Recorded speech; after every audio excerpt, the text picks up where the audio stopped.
little bit more about FORGL project and application.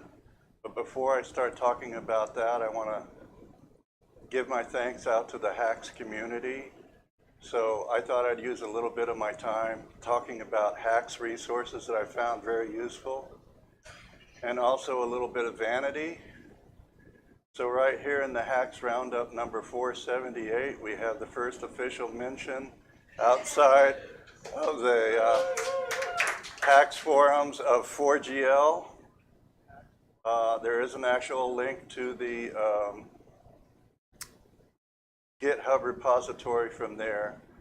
So one thing that I would emphasize to anybody is there's this wonderful website called Haxe.io. And there's just all kinds of information about different Haxe activities. And it goes back, I think, through a period of years. Yeah, I think so. It was a thing already 6 years ago when I came to it. So somebody said that it's at least 6 years old, and it's just a wealth of information about all kinds of different products that have been built with Haxe and technologies that Haxe has interfaced with. Yeah, so it's also posted pretty much on a weekly basis. So that's a wonderful resource. The other resource for those that are working and actually developing in Haxe and is the Haxe Community Forum. And on a couple of discussions earlier on, there was talk in the macro session and then another talk earlier on about some things that are useful to do in Haxe. And because Haxe gives you the control over the compile steps, and it's pretty fine-grained control when we're talking about using Haxe macros, I started a thread here on the developers forum, and actually a lot of kind developers on that forum helped me out. And later on in this thread, which is a little bit long because I have trouble writing short comments, we actually get to some code that works. And so that code that works is fairly useful code, but what I went ahead and did with it is I went ahead and took an instance of that code, and then for my own project inside the FORGL project, I really want to have a feature that's called Semantic Traceability.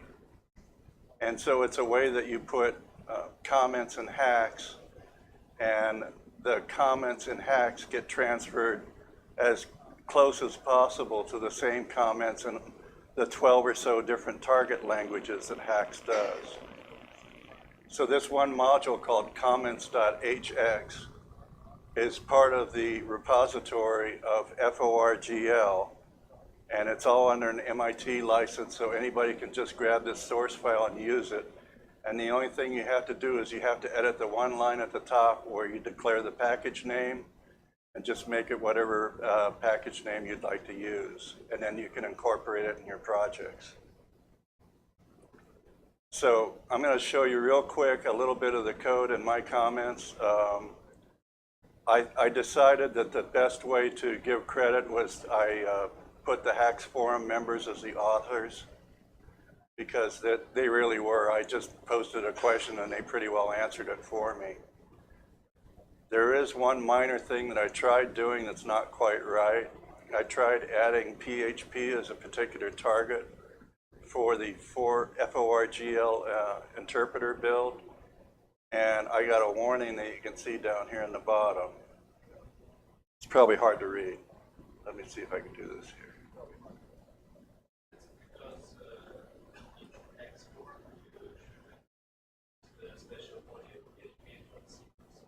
Yeah, when I tried doing that, I got a straight up compile error, however. And there was another warning that was very similar to that about Python, the same thing. And so I had to back away from that change and also use the old style for Python as well. So I have very little knowledge of this. I was just trying to kind of use what other people had suggested me to use. I am the last person you really want to talk macros about with Haxe, but I found the community was very helpful in getting this feature working, and I'll show you some examples real quick in some of the output code and why I thought it was important. So let's say we're looking at a Python file. Oh, that's the wrong thing to do.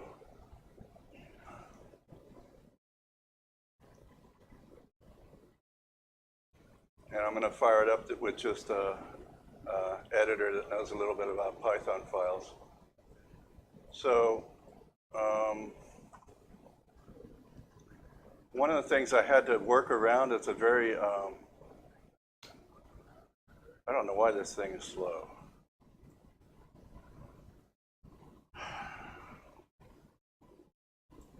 Okay, I'm going to kill that instance.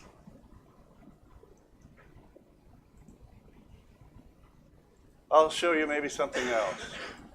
So another question that came up was, can you show us something that the FORGL interpreter is actually doing, Randy? And the answer is, I tried to the other day, but what I tried actually had some defects in it, so it didn't work. And now I have a way to show you the export as code feature as far as I have it working right now. So it doesn't actually generate the output source files, but what it does do is put a somewhat comprehensible log file as text output on the screen. So I'm going to go through that. So you just select that option by itself. You say, yes, I want to export. And then I don't want to see details.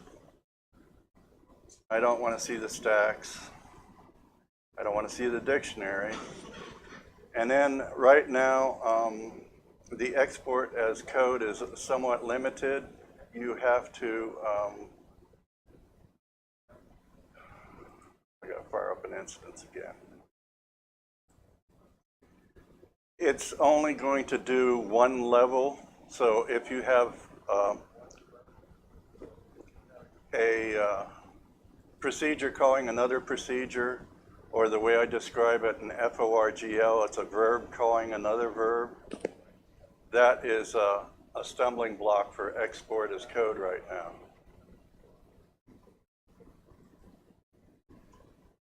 So I found out through a little bit of testing this afternoon, so I did the mandatory 5 minutes of testing, that the English version works just fine, but when I try to do this in German, I run into some problems with special accent characters that still need to be resolved.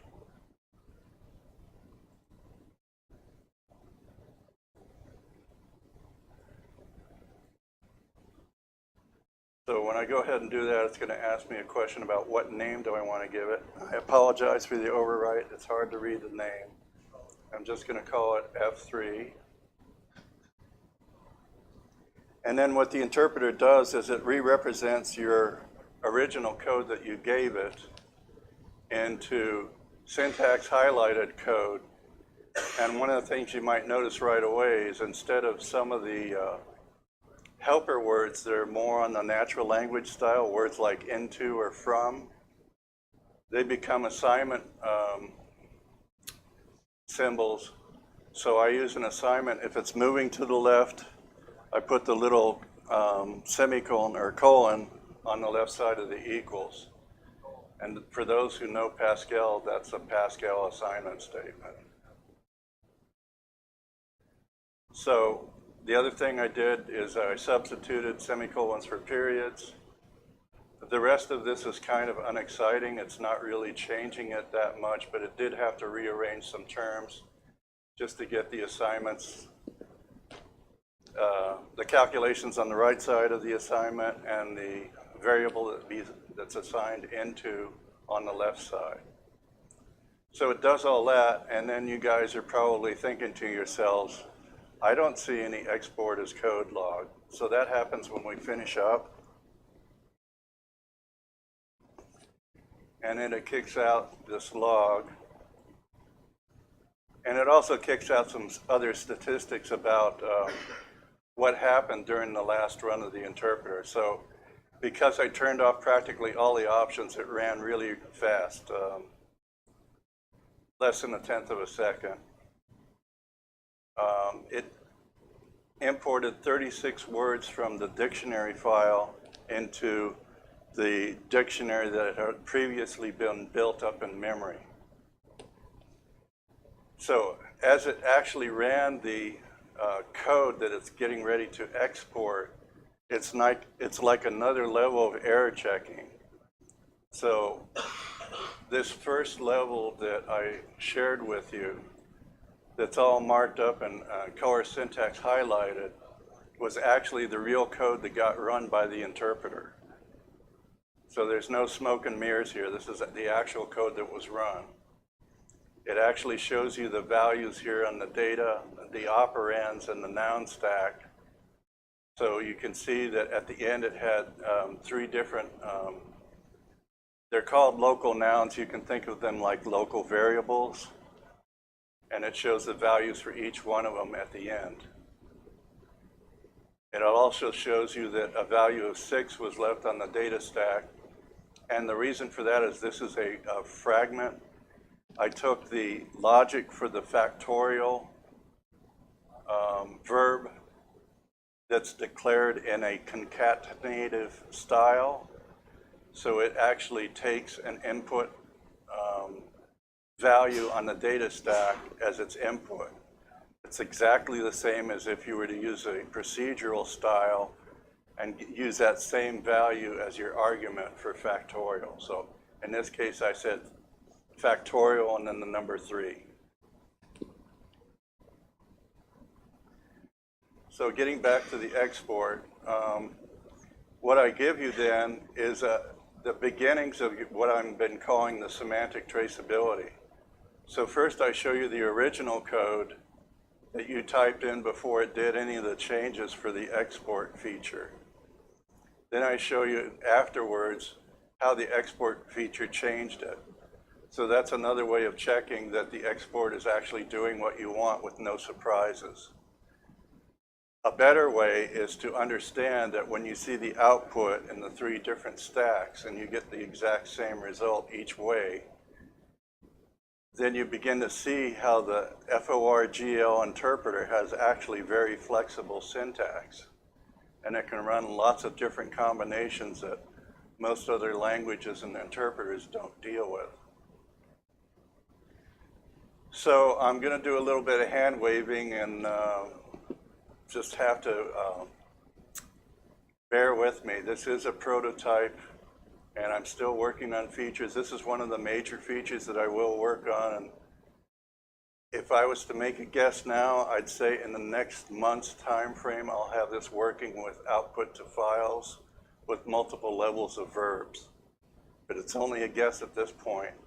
There's actually some smaller steps that I need to do before I do that.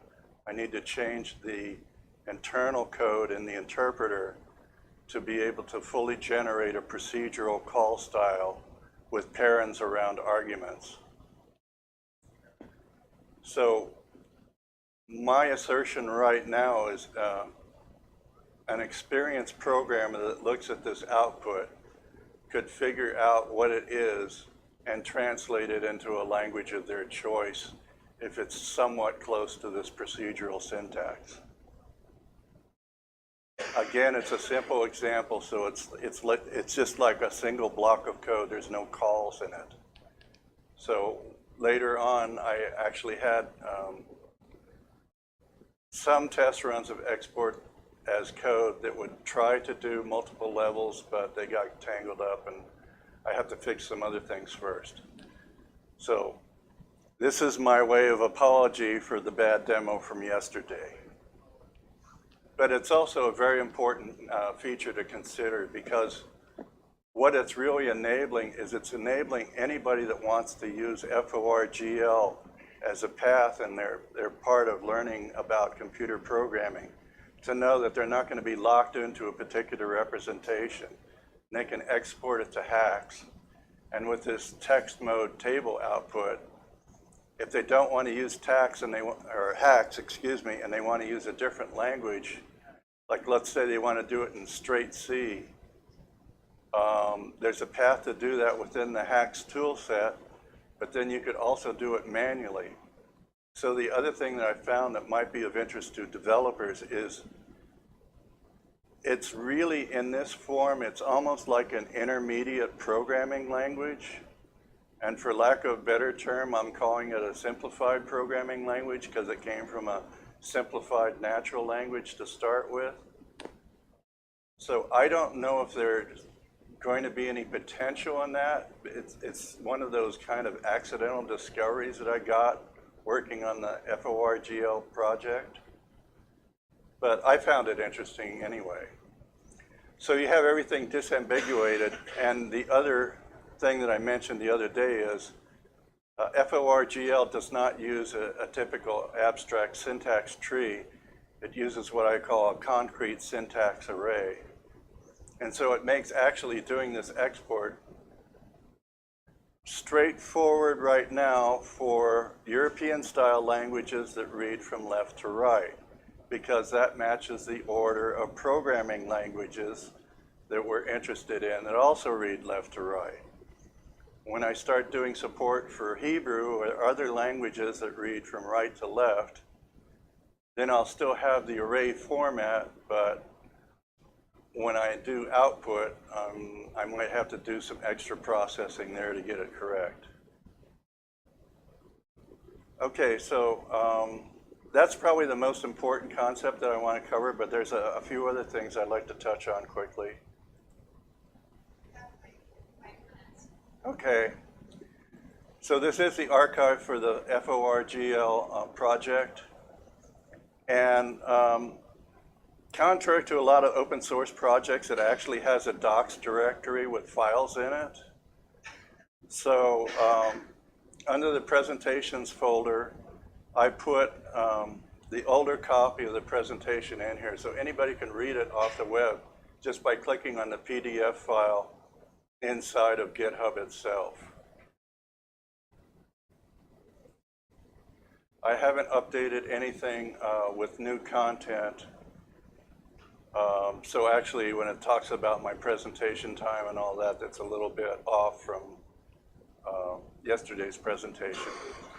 The other thing I'm making as a commitment to anybody listening to me now is I'm going to review the 2 videos from yesterday and today, and I'm going to come up with a full set of speaker notes and references in the speaker notes, because the FORGL project covers a lot of different ideas that a lot of people aren't familiar with. And so I'm going to try and help you guys with background, because to be honest, I didn't think of this stuff overnight. It took me I had 4 or 5 years of experience at a company that did this product, but it was proprietary, and they've since been out of business. And then the other experience I had was about a year of doing research on the web and trying to find some other project that was open source that I could contribute to get a similar result, but I couldn't find any, so I finally decided to make one on my own. So the other thing I did is I did a little bit more with presentation, and of course it's not going to be very good looking, but that's what we got. So this is a little bit of repeat from yesterday. So again, there's your information sources. I think the most important thing to stress with FORGL is I'm not trying to limit anybody trying to enter and learn computer programming.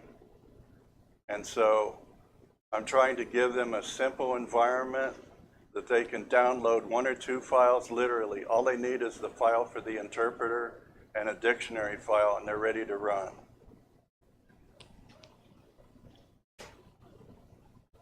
The support for languages other than English, I have a proof of concept that's working now. I demonstrated yesterday a little bit about trying to run German.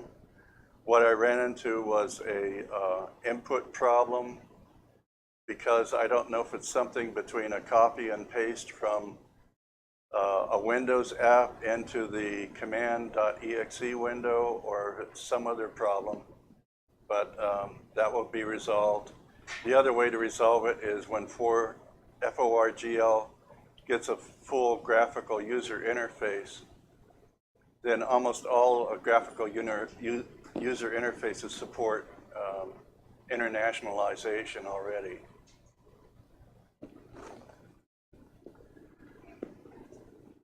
Okay, so export as code is an important feature. The one real quick thing, part of the design of FORGL is to watch out for beginning programmers. So I thought this was very important. There's no real file I/O, general file I/O API in FORGL. And at this point, I'm going to be kind of resistant to giving that to new developers just because you think you're writing safe and well-intentioned file I/O, and you can do horrible things that are difficult to recover from. And I just don't want to have people with that problem. So that's the safety. And then the security, really, it's not going to support networking. So I think that closes off a lot of security vulnerabilities right there.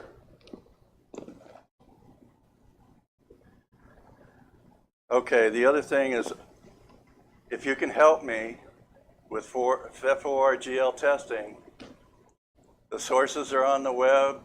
There's a Java build and a Python build that anybody can try to run. This is a language that I had experience with, and then the fourth language was the original language that had the concept of dictionaries. The other language that I'll refer to is Python itself and its implementation.